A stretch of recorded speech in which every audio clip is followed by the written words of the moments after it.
Hello. Today we're going to show you how to clean your salt cell.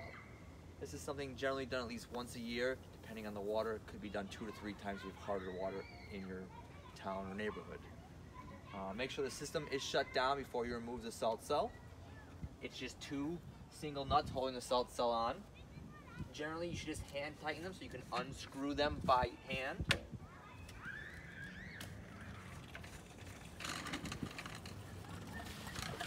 Remove them.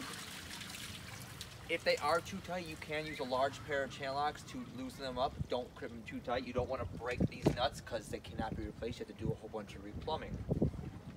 This whole salt cell removes from the system. Everything detaches. And you have 2 ends to the salt cell. So you get your salt cell stand or plug, and you screw it onto the one end. This seals it, so when we pour the solution into the container, it's just cleaning the cell inside here and it's not leaking out.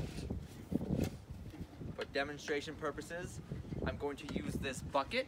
Generally, I would go to the pool and use the pool to clean the salt cell.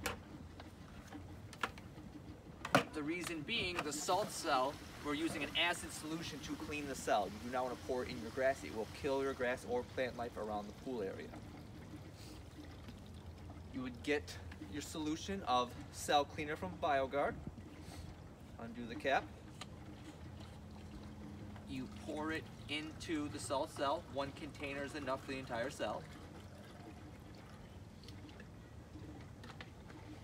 With this solution, if it was actually waiting for it to clean, you give about 30 minutes, or you'll see it fizzing. Once it stops fizzing, you know the calcium's been cleaned off of the salt cell. When you are done, you want to make sure you put this solution right back into the pool. You do not want to put it into the grass again. It is acid. It's okay to put it into the pool because it will dilute with the amount of water in the pool. I'm just going to toss it in the pool.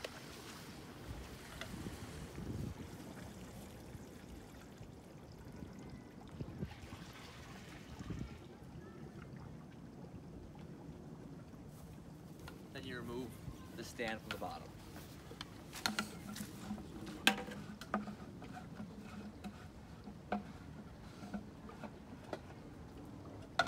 To ensure the salt cell is clean, you hold it up to the sky and you look through. You can see the pleats going through it. If you see through, you know it's clear. If there's still blockage in there, you may have to do another solution of cleaning, depending on how bad it got over time. When you're done, it does not matter which way we put this salt cell on. It does not. The flow switch that tells the cell that cell is working is independent of it. I like to put the cord along the back because it feeds right up into the system right here.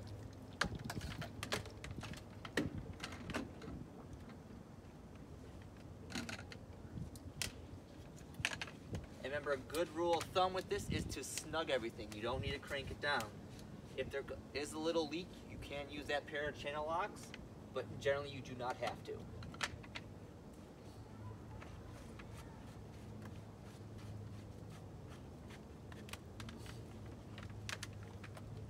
Go to plug the salt cell back in.